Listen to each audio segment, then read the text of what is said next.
여러분 안녕하십니까? 정관용입니다. 여야 당대표의 리더십이 흔들리고 있습니다. 정청래 더불어민주당 대표가 역점 사업으로 추진하던 1인 1표제 당헌 개정 작업이 어제 최종 단계인 중앙위원회에서 부결되면서 지방선거를 앞두고 정 대표의 리더십이 시험대에 올랐죠. 국민의힘 장동혁 대표도 상황이 좋지 않습니다. 계엄 사과를 거부한 장 대표의 면전에서 원조 친윤이라고 불리는 영남 3선의 윤한홍 의원이 똥 묻은 개가 겨 묻은 개 비판하는 꼴이라며 작심 발언을 쏟아내기도 했죠. 관련한 자세한 이야기 오늘 2부 정시토크 거두절미 각설하고 시간에 이야기 나누겠습니다. 12월 6일 토요일 정관용의 시사본부 시작합니다. 먼저 도로공사 연결해서 이 시각 고속도로 상황 전해드리죠. 황서희 씨. 네, 어제보다 날이 많이 풀렸지만 대체로 쌀쌀한 날씨에 지난주보다 정체 길이가 짧은 편인데요. 그래도 충청권을 지나는 노선에서 양방향 이동이 불편합니다. 1번 경부고속도로 서울과 부산 방향 모두 청주 휴게소를 앞두고 9km 안팎씩 밀리고요. 25번 논산 천안선 논산 방향은 풍세 요금소에서 차량터널 사이 9km 구간 길게 막히는데 반대 천안 쪽 이보다는 수월합니다. 정안나들목 부근에 5km 정체만 감안해 주시면 되겠고요. 35번 중부선 양쪽 모두 진천 일대에서 속도 떨어지는데요. 남이 방향은 이후로도 서청주부터 남이 분기점까지 7km 구간 답답합니다. 한편 영남권에서는 돌발 상황이 많습니다. 10번 남해선 순천 방향 하동 부근 1, 2차로에서 화물차 관련한 사고를 3시간 가까이 처리하고 있는데요. 이 때문에 진교 분기점을 시작으로 3km 구간 후방 정체 극심하고요. 55번 중앙선 부산 방향은 가산나들목 부근에 위치한 다부터널 내부에서 다중추돌 사고가 났습니다. 터널 내부 한 개 차로가 막히다 보니 뒤쪽 3km 구간 상당히 불편합니다. 지금까지 한국도로공사 교통센터 황서희였습니다.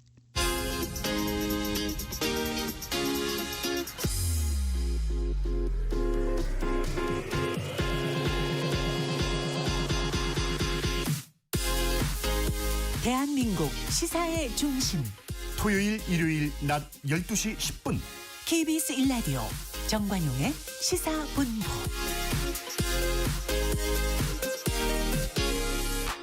뉴스펀치 1, 2, 3입니다. KBS의 이윤우 기자 어서 오세요. 안녕하세요. 네, 첫 번째 뉴스펀치 뭡니까? 네, 민주당 내란 재판부 설치 추진에 사법부 위헌 소지 있어 신중해야입니다. 네, 민주당에서 추진하고 있는 사법개혁 과제 관련해서 이 법관 대표들이 모였죠.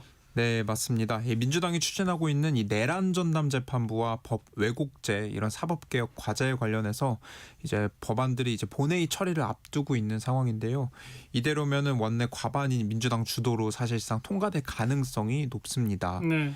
간략하게 좀 주요 법안 내용 설명을 드리면 내란 전담 재판부 설치 법안 같은 경우에는 이 12.3 계엄과 관련해서 뭐 내란과 외환 사건 재판에 적용이 되는 건데요.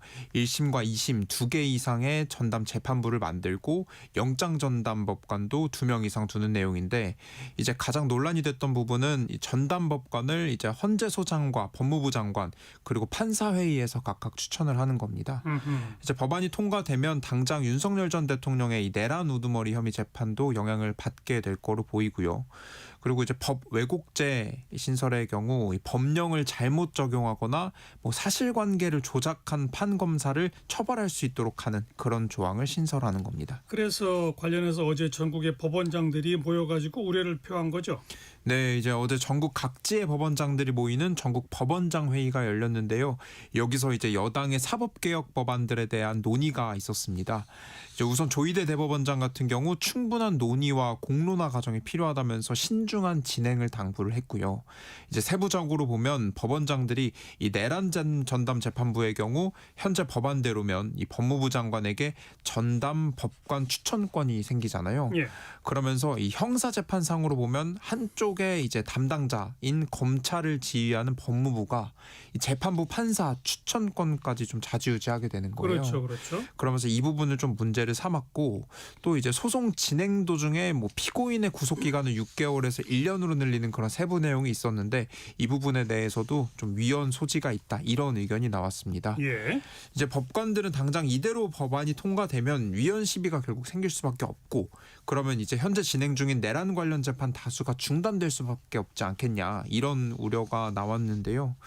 이제 특히 법 왜곡죄의 경우는 이제 결국 판검사에 대한 처벌 가능성이 생기는 법안이기 때문에 재판 결과에 따라서 뭐 법 당사자들이 이 판검사에 대한 무분별한 고소 고발을 남발할 수 있지 않겠냐 이런 우려들도 나왔고요. 네. 그러니까 전반적으로 지금 민주당에서 추진하고 있는 이 사법개혁 법안들 좀 신중할 필요가 있다. 당장 국회 통과는 안 된다. 좀 이런 의견을 공개적으로 낸 겁니다. 그 내란 전담 특별재판부 같은 특별재판부는 과거에도 설치됐던 적이 있긴 있죠. 네, 맞습니다. 과거 사례를 좀 보면 특별재판부가 도입됐던 게 대표적으로 광복 직후인데요.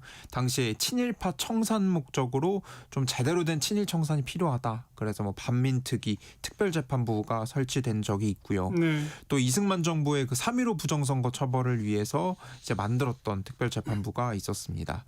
이제 둘 다 공통적으로 이제 민주주의의 좀 과도기였다 이런 점이 있고요. 근데 전문가들이 좀 그때와 지금 좀 차이가 있다라고 지적하는 부분은 지금은 이미 비상계엄이 해제된 이후에 한 차례 민주적인 절차로 대선을 우리가 치른 상황이잖아요. 예. 그런데 이런 때에 다시 어떤 정치적인 요구로서 특별재판부를 도입하는 게 좀 사법부 독립을 해칠 위험이 있지 않겠냐 이런 의견들도 네. 나오고 있습니다. 법관들의 입장이 나오니까 민주당은 즉각 반발하고 있죠. 네, 민주당은 우선 조희대 대법원장이 이제 신중한 검토를 요청을 했잖아요. 조희대 대법원장에 대한 공세를 집중을 했습니다. 조희대 대법원장이 계엄 당시에는 침묵하더니 왜 이제 와서 사법개혁에 반대하냐. 좀 뻔뻔하다. 국민이 용서치 않을 것이다 이렇게 반발을 했고요. 그리고 사법개혁을 올해 연내 완수하겠다고 거듭 강조했습니다. 이제 사법부를 향해서는 이제 계엄 당시 사법부가 계엄에 협조하려 했다 이런 의혹을 좀 거론을 하면서 특검 수사가 될 수 있다라고 발언을 했고요. 뭐 내란에 동조한 것이다 이런 압박 수위를 높였습니다. 국민의힘은 뭐 민주당 사법개혁안에 대해서 반대하고 있잖아요. 네, 이제 국민의힘 민주당의 이런 사법부 압박 수위를 높이는 걸 놓고 법치와 사법을 파괴하는 행위라고 지적을 했고요. 그리고 결국 이 내란 전담 재판부, 이 법 왜곡죄 이런 법안들이 이 정권 눈밖에 나는 판사들 좀 말살하려는 시도 아니냐 이렇게 비판했습니다. 또 이제 이재명 대통령의 사법 리스크들을 거듭 겨냥을 하면서 대통령 구하기 위해서 사법 체제를 파괴하는 것이다 이런 의혹도 내놨습니다. 네. 국민의힘은 어떻게든 이 사법개혁 법안에 대한 국회 통과를 막겠다는 입장인데요. 우선 당장 이 필리버스터 무제한 토론을 통해서 이제 토론에 나서겠다고 밝혔고요. 그리고 또 위헌 법률 심판 제청 등을 진행하겠다는 계획입니다. 또 법관들을 향해서 양심과 소신에 따라서 스스로 사법 독립을 지켜내달라 이렇게 촉구하기도 했습니다. 네. 자, 두 번째 뉴스펀치는 뭡니까? 네, 계엄 1년 국민의힘 장동혁 대표의 계엄 사과는 없었다. 사과해야 되느냐 말아야 되느냐 내부 의견이 엇갈렸었죠 계속. 맞습니다. 이제 이번 주가 12월 3일이 이제 장동혁 대표 취임 100일이자 계엄 1년이었거든요. 근데 별도의 기자회견 일정을 잡지 않았어요. 결국 입장문만 짧게 발표가 됐습니다. 입장문 내에 이 관심사였던 장동혁 대표의 계엄에 대한 사과는 담기지 않았고요. 그리고 이 계엄은 결국 민주당의 의회 폭거에 맞서기 위해서였다라면서 이 마치 계엄의 정당성을 옹호하는 듯한 그런 입장을 내놨습니다. 네. 뭐 거기다가 이제 뭐 뭉쳐서 싸우지 못한 데에 책임을 통감한다 이런 입장을 내놨습니다. 하지만 당내 일부 의원들은 개별적으로 사과를 했죠.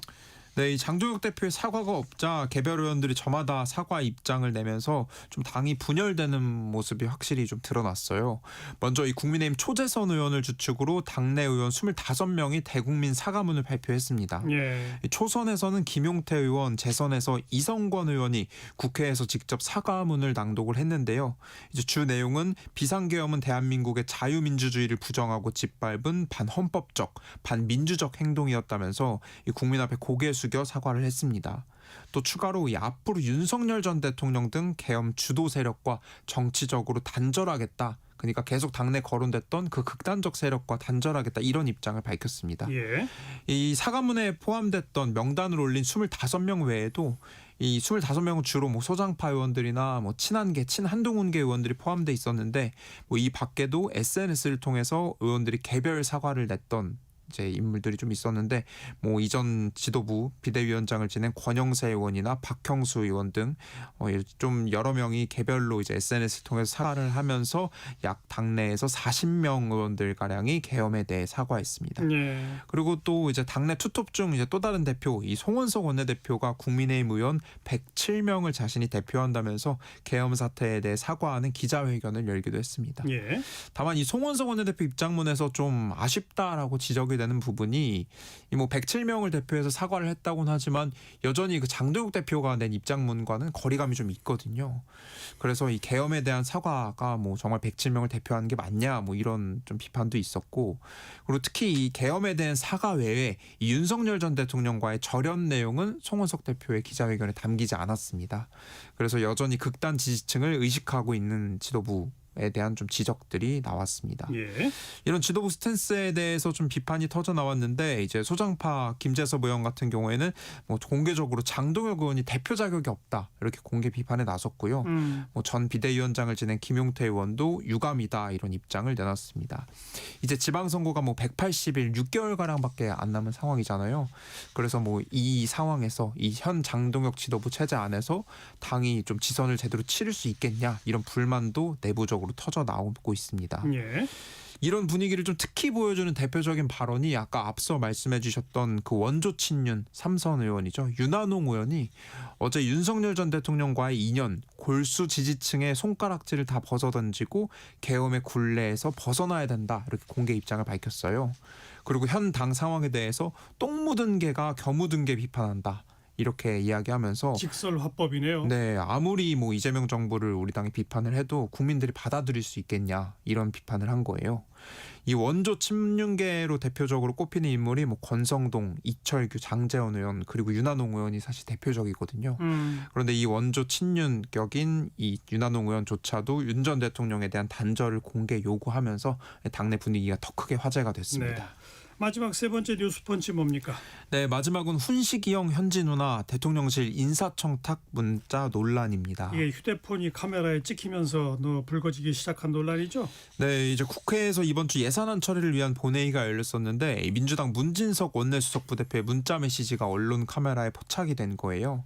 메시지를 나눈 대상이 문진석 의원의 대학 후배인 대통령실 김남국 디지털 소통 비서관인데요. 이 문 의원이 같은 대학 후배라는 한 인사를 거론하면서 이 민간단체 협회장에 좀 추천해달라 이렇게 문자로 부탁을 한 겁니다. 이 김남국 비서관 답변이 훈시기영이랑 현지 누나한테 추천하겠다 이렇게 답을 했습니다. 네. 이제 훈시기영은 강훈식 비서실장, 이 현지 누나는 대통령실 김현지 부속실장을 지칭을 하는 건데 이 애초에 그 추천해달라는 민간단체 협회장 자리가 대통령실 임명 자리가 우선 아니고요. 그리고 김현지 부속실장이 인사 권한이 이제 부속실장이 있는 자리가 아니거든요. 아니죠.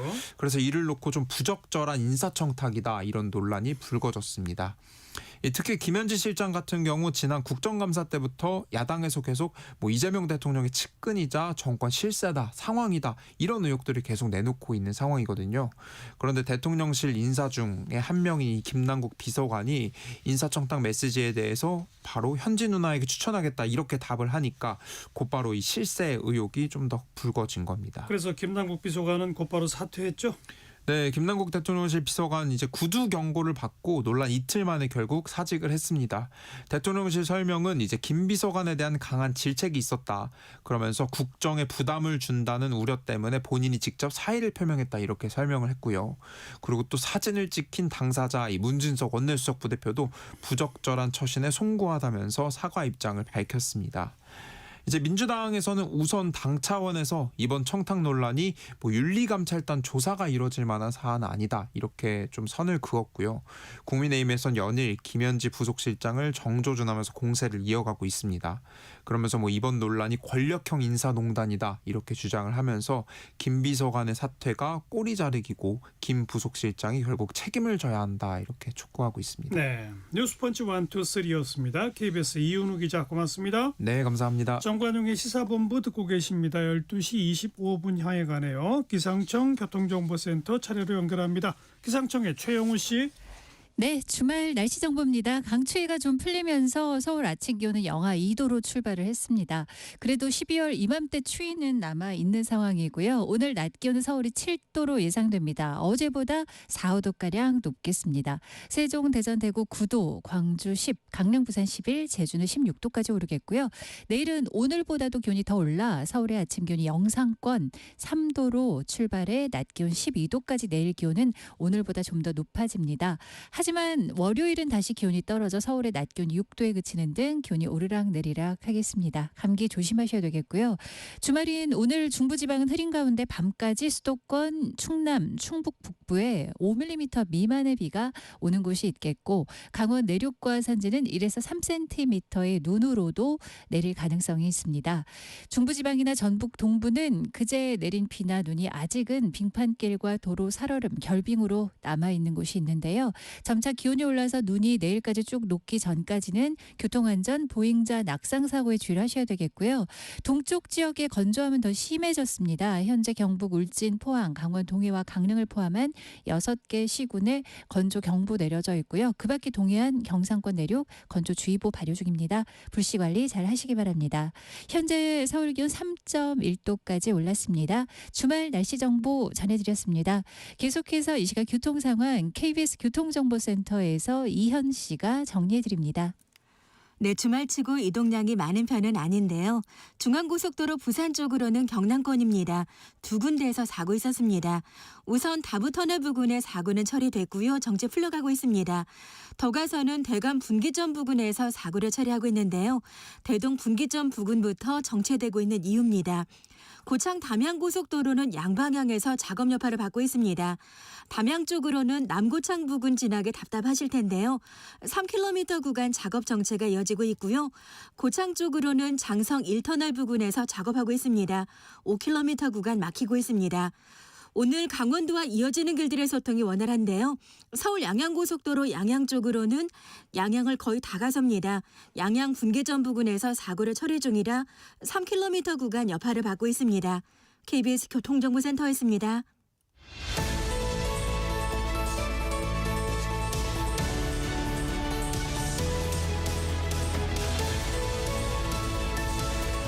KBS 1라디오 정관용의 시사본부 연말 기획 2025 이슈 빅4.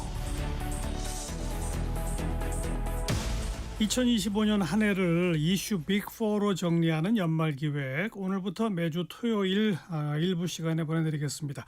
오늘 그 첫 번째 시간 이슈 빅1은 두말할 필요도 없이 윤 전 대통령 탄핵과 이재명 대통령 당선이겠죠. 시사평론가 조형정 씨와 함께 관련 이슈들 돌아보도록 하겠습니다. 조현정 씨 어서 오세요. 네, 안녕하세요. 네. 자, 이슈 빅1의 첫 번째 사건은 헌법재판소가 재판관 전원 일치로 윤 전 대통령의 탄핵을 인용한 것이죠. 지난 4월 4일 금요일 특집 KBS 뉴스라인입니다. 주문, 피청구인 대통령 윤석열을 파면한다. 선고 시작 22분 만에 헌재가 내놓은 결론은 파면이었습니다. 재판관 전원일치였습니다. 먼저 재판부는 국회의 탄핵소추가 적법했다고 판단했습니다. 헌법 질서수호라는 탄핵심판 취지를 고려하면 계엄 선포도 사법심사의 대상이며 윤 전 대통령 측이 문제 삼아온 이른바 재의결이나 내란죄 철회 부분도 문제가 없다고 봤습니다. 쟁점별 탄핵소추 사유는 5가지 모두 위헌 위법하다고 판단했습니다. 우선 당시 국가 비상사태가 아니었지만 비상계엄을 선포했다고 봤습니다. 군경을 동원하여 국회의 권한행사를 방해해 헌법과 법률을 위반했다며 경고성 계엄이었다는 윤 전 대통령의 주장도 인정하지 않았습니다. 병력을 투입해 국회에 있던 의원들을 끌어내며 계엄 해제 무력화를 시도하고 선관위 장악과 정치인과 법관 등 주요 인사를 체포하려 했다는 소추 사유도 모두 인정됐습니다. 무엇보다 파면할 정도로 사안이 중하다고 판단했습니다. 피청구인을 파면함으로써 얻는 헌법 수호의 이익이 대통령 파면에 따르는 국가적 손실을 압도할 정도로 크다고 인정됩니다. 파면 효력은 주문을 읽는 순간 즉시 발생했고 윤 대통령은 대통령 직위와 권한을 모두 잃게 됐습니다. 윤 대통령은 취임 1060일 만에 헌정사상 두 번째로 파면된 현직 대통령이란 불명예를 안고 퇴진하게 됐습니다. KBS 뉴스 공민경입니다. 네, 헌정사상 두 번째 대통령 탄핵 파면. 그런데 대부분 다 탄핵이 인용될 거라고 보긴 했지만 네. 판결까지 시간이 생각보다 굉장히 오래 걸렸죠. 맞아요. 그때 그 당시에 뭐 기각이냐 인용이냐 전원일치냐 몇 대 몇이다 이런 걸로도 굉장히 뭐 그야말로 나라가 둘로 쪼개지면서 큰 혼란에 휩싸였습니다. 그러다 보니까 탄핵 심판 결론이 늦어지는 걸로도 해석이 굉장히 분분했어요. 많았어요. 예, 뭐 의견 충돌이 헌재 내에서 있다 뭐 이런 얘기도 있었고 문영배 헌재소장 대행 집이라고 알려진 그 근처에는 집회도 있었고 온갖 협박까지도 예. 있었습니다. 예. 그렇지만 헌재는 전원일치 의견으로 파면을 결정했죠. 무엇보다 그 국가 분열과 그 파장에 대해서 헌재가 깊이 고민한 흔적이라고 볼 수 있는데요. 파면은 탄핵 소추된 지 111일 만에 결정이 됐는데 박근혜 전 대통령이 91일이었고요. 역대 대통령 탄핵 심판 중에 최장기간이었습니다.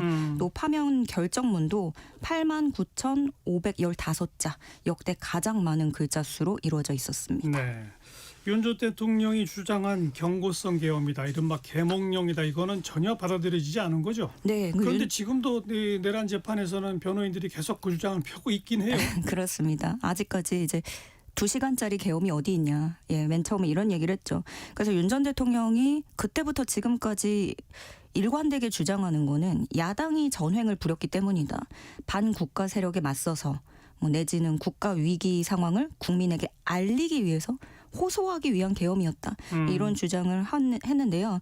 하지만 헌재는 계엄법이 정한 계엄 선포의 목적이 아니라고 일축했습니다. 또 계엄 선포하는 절차 역시도 중대한 하자가 있다고 예. 판단을 했고요. 특히 군과 경찰을 동원해서 그 국회의 헌법적 권한을 방해한 행위를 민주주의 원칙을 부정하는 중대한 위헌 행위로 봤습니다. 그 2시간짜리 계엄이 어디 있냐, 죽은 사람이 어디 있냐 이런 궤변을 늘어났지만 국회의장, 여당 대표, 야당 대표 등등 위치를 파악하려고 한 시도를 했던 것도 드러나게 됐고요. 그것도 군 정보기관을 동원했죠. 그래서 헌재는 이것을 국군의 정치적 중립성을 침해하고 헌법에 따른 국군 통수 의무를 위반했다라고 판단을 했습니다. 예. 결론적으로 헌재는 그 윤석열 전 대통령이 헌법과 법률을 중대하게 위반했고 그래서 이에 따른 부정적인 영향이 대통령 파면으로 인한 국가적 손실보다 훨씬 크다. 네, 라고 판단을 했습니다. 다만 이번 그 헌법재판소에서 내란인지 여부를 판단한 건 아니에요. 네. 그렇기 때문에 이제 지금 내란재판부가 법원의 1차 판단이 나올 그 기다리고 있는 그런 상태고, 다만 계엄 자체가 위헌 위법이다라고 하는 건 명확하게 이제 인정을 한 셈이죠. 자, 각 당에서 대선 후보 선출 과정에 돌입했죠. 조기 대선이 확정되고서 네. 민주당은 뭐 예상되던데 국민의힘이 아주 우여곡절을 겪었어요. 아, 네. 민주당이야 이재명 당시 당대표하고 김동연 지사, 김경수 전 지사 이렇게 3파전이었지만 어대명이다 그렇죠. 이랬었고요. 국민의힘이 우왕좌왕이었어요. 그 비상계엄 가담자 내지는 방조자라고 의혹을 받고 지목됐던 한덕수 전 총리 대선 등판론이 보수 진영을 달구기 시작했습니다. 그렇죠. 근데 그때 당내 경선에서도 이제 갑작스럽게 단일화가 쟁점이 됐었잖아요. 근데 한덕수 전 총리가 대선 출마 선언했고 단일화에 원래 가장 적극적이었던 김문수 후보가 최종 대선 후보로 선출이 됐습니다. 네. 그런데 일단 한덕수 전 총리는 당내 사람이 아니었잖아요. 그 경선을 치르는 게 아니라 그럼 경선에서 1등까지 올라온 사람하고 갑자기 거기서 단일화를 한다라는 구조 자체가 조금 독특했던 거죠. 그 둘이 만나 단판 짓자 이랬었죠. 네, 그래서 어떻게 보면은 그 한덕수 전 총리가 김문수 후보 만나려고 되게 구애를 펼치면서 만나자 해서 요 국회 안에서도 만나고 했었는데 겨우 이제 김문수 후보가 막 피해 다니다가 겨우 만났지만 이견만 노출하는 모습이었고요. 그랬죠. 급기야 무슨 일이 벌어졌느냐. 그 국민의힘이 김문수 후보의 자격을 박탈하고 그렇죠. 한덕수 전 총리 대선 후보로 재선출하는 작업에 돌입했는데 그 그것도 새벽 몇 시에 막 이렇게 기습적으로 들어갔었죠. 그러다 결국은 부결됐죠. 네, 그 재선출 찬반을 당원 투표로 물어봤는데 최종 부결됐습니다. 그렇게 정말 우여곡절 끝에 김문수 후보가 중앙선관위에 등록하고 국민의힘 당 대선 후보로 확정이 됐습니다. 네. 그리고 이제 대선 선거운동에 들어갔는데 유세 막바지였던 지난 5월 31일에 저희 시사본부 프로그램에서 이재명 민주당 후보를 단독 인터뷰했어요. 당시 인터뷰 잠깐 듣고 이야기 계속 이어가죠. 네, 핫이슈 핫피플 대선 전 마지막 주말 후보들 유세에 한창 바쁜 상황인데요. 더불어민주당의 이재명 대선 후보 화상 연결로 만나보도록 하겠습니다. 이재명 후보 안녕하세요. 네, 반갑습니다. 이재명입니다. 네. 오늘 어느 지역에서 지금 유세 활동 벌이고 계세요? 네, 오늘 여기는 평택입니다. 어제 충주, 강원 여기 갔다가 오늘은 평택 그리고 남쪽으로 내려가게 될 것 같습니다. 예. 다음 주 화요일 지금 대선을 앞둔 마지막 주말인데 네. 지금 어떤 심경이십니까? 어쨌든 역사적 분수령, 좀 칼날 같은 위기냐 진보냐 칼날 위에 서 있는 느낌이어서 최선을 다하자 그 생각밖에 없습니다. 네. 뭐 현장 분위기 어때요? 전국 각지를 돌고 계신데.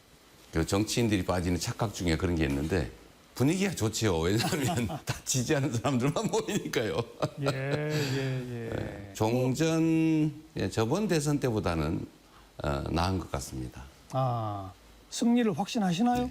아니요, 전혀 그렇지 않습니다. 이게 선거는 어느 순간에 어떻게 될지 알 수가 없기 때문에 최선을 다해야 되고 마지막 순간까지 또 혹시라도 교만하거나 또는 자만하거나 이렇게 되면 우리 국민들께서 그 점을 또 바로 캐치하시기 때문에 낮은 자세로 마지막 순간까지 정말 최선을 다해야 됩니다.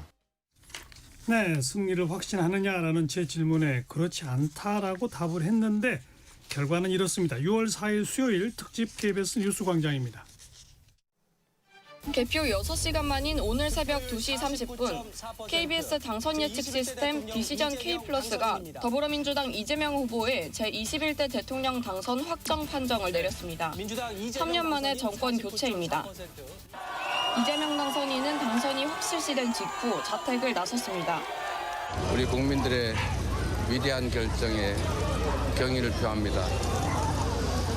제게 주어진 큰 책임과 사명을 우리 국민들의 기대에 어긋나지 않도록 최선을 다해서 수행하도록 하겠습니다. 이어 국회 앞에서 새벽까지 이 당선인을 축하하기 위해 모인 지지자들을 향해 감사의 뜻을 전했습니다.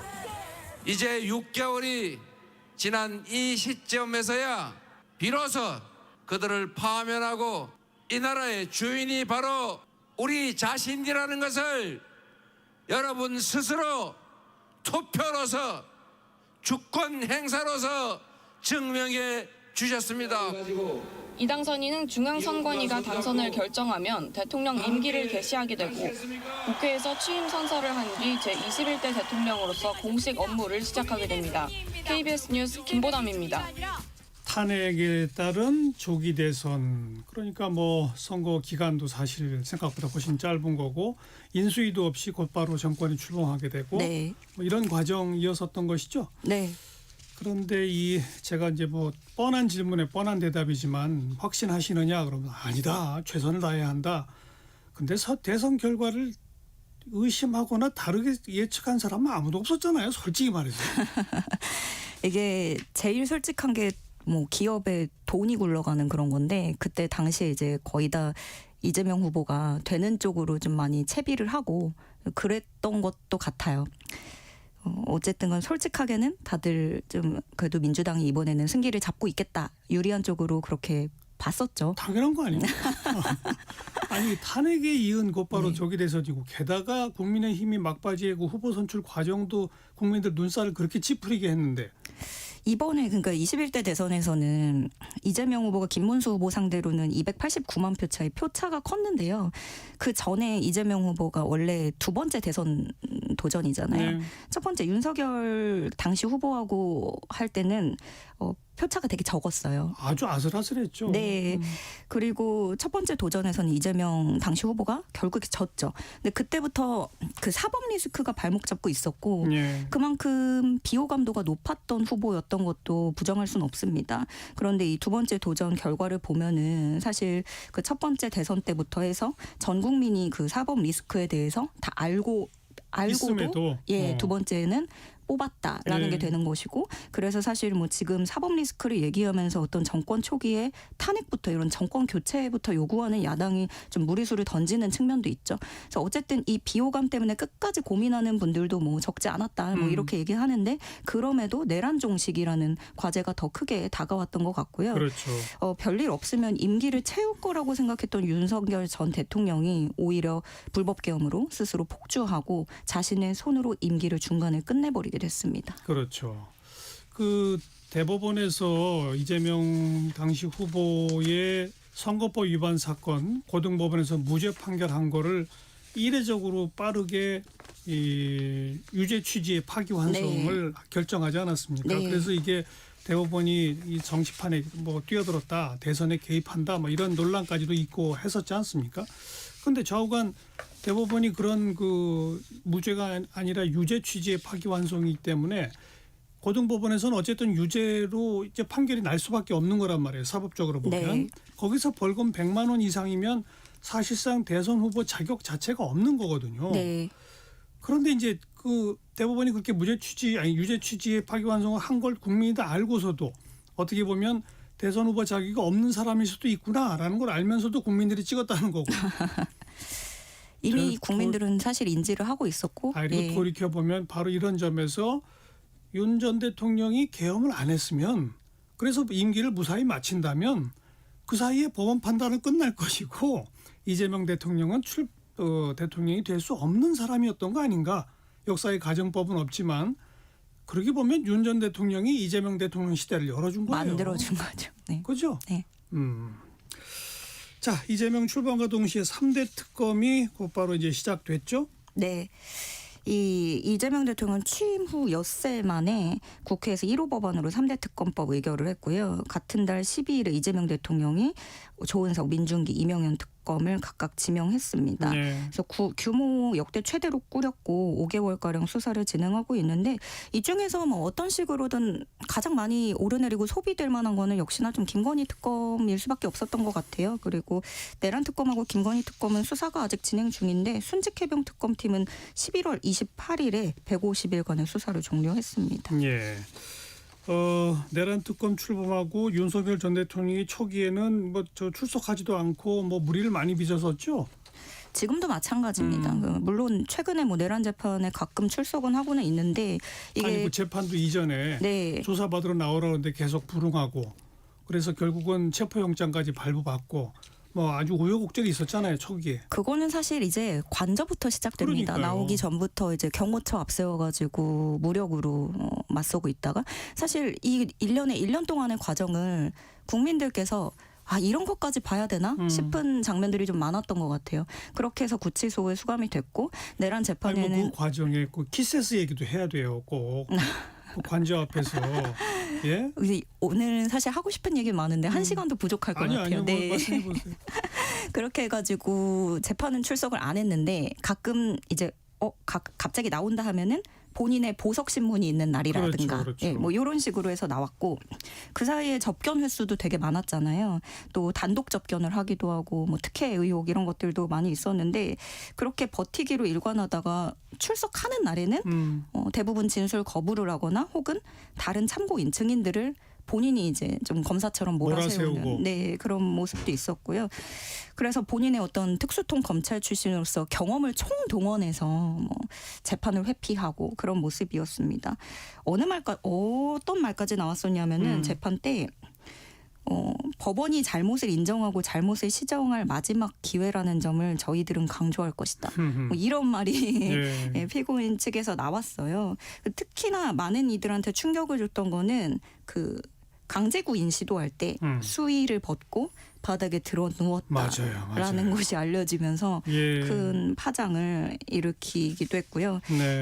계속 이제 보석신문 얘기를 하면서도 불구속 상태가 되면 내가 재판에 협조하겠다. 뭐 이런 조건을 내걸기도 했습니다. 네, 하여간 상식적으로 보기에 참 좀 그냥 그 사과하고 반성하고 조용히 있으면 그냥 잊혀질 텐데. 잊혀질만 하면 꼭 한 번씩 사고를 치는 계속해서 그런 사고를 치는 그런 연속이라고밖에 말할 수 없는 거 아니에요?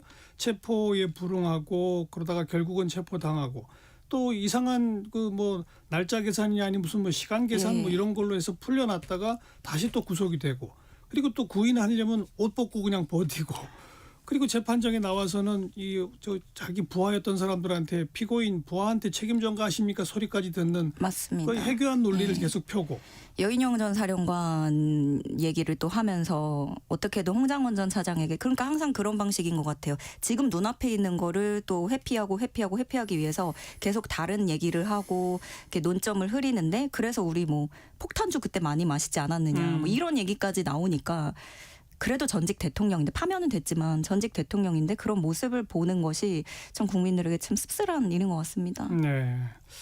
그러다가 지난 8월 12일에는 김건희 여사에 대한 구속영장이 발부가 돼서 처음으로 이 전직 대통령 부부가 동시 구속되는 일이 벌어졌죠. 당시 KBS 12시 뉴스 들어보시죠. 김건희 여사에 대한 구속영장이 어젯밤 발부됐습니다. 서울 남부구치소에 수감된 김 여사는 오늘 수용동으로 옮겨진 것으로 전해집니다. 사회부 취재기자 연결해보겠습니다. 정혜주 기자. 자, 김 여사에 대한 법원의 구속영장 발부 내용부터 전해주시죠. 네, 법원은 어젯밤 증거를 인멸할 염려가 있다며 김건희 여사에 대한 구속영장을 발부했습니다. 증거 인멸 우려를 강조한 특검의 논리가 설득력을 얻은 겁니다. 구속영장 심사를 마치고 서울 남부구치소에서 대기하던 김 여사는 그대로 정식 수용됐습니다. 오늘 오전에는 신체 검사와 환복, 머그샷 촬영 등의 입소 절차를 밟아 수용동으로 옮겨진 것으로 전해집니다. 김 여사의 수용자 번호는 4398번으로 알려졌습니다. 김 여사가 구속되면서 윤석열 전 대통령 부부는 헌정 사상 최초로 동시에 구속된 전직 대통령 부부가 됐습니다.